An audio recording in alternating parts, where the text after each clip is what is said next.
Okay, so inventory errors. The effects of inventory errors. You can memorize all the stuff they tell you in the book, but I have a little easier way to do this. You don't have to do it my way, do it the hard way if you want. But so basically, I have a fairly simple procedure for analyzing errors.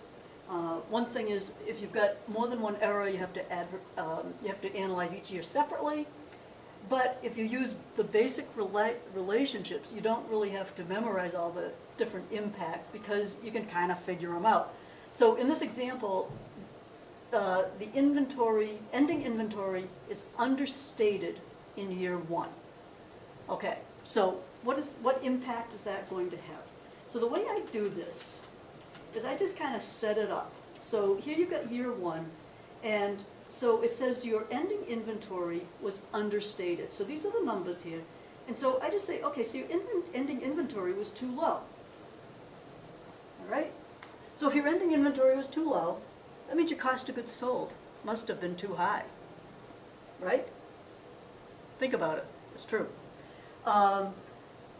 Because you've allocated too little to ending inventory, which means you've allocated a little too much to here. Because your available for sale is in one of those two places. Okay, so now if you follow along, and this is just your basic inventory relationships of beginning plus purchases gives you the available, less ending gives you your cost of goods sold.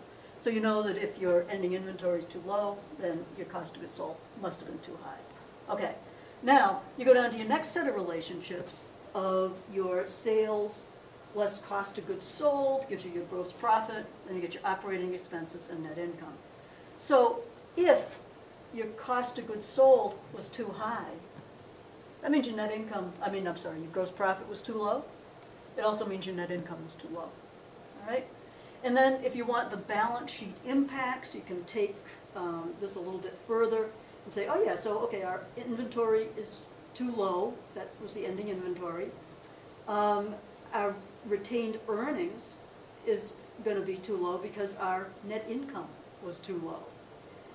And the working capital and current ratio are going to be too low because, again, of our ending inventory. Now, when you have something happened in one year and also something happened in another year, the one thing you have to remember is that the ending inventory of this year is the beginning or inventory of the next year. So that era is going to carry along. So the ending inventory of year 1 equals the beginning era, no, I wish I could spell year, beginning inventory of year 2. So if this is too low, that stats out too low, and you have all of this through here. So if you've got other errors in year 2, you have to just remember that, don't forget the error that carries over here. So take a look at some of the inventory error problems and see if that is helpful. Okay. I'm going to do one more quick video on other errors that are a lot more fun.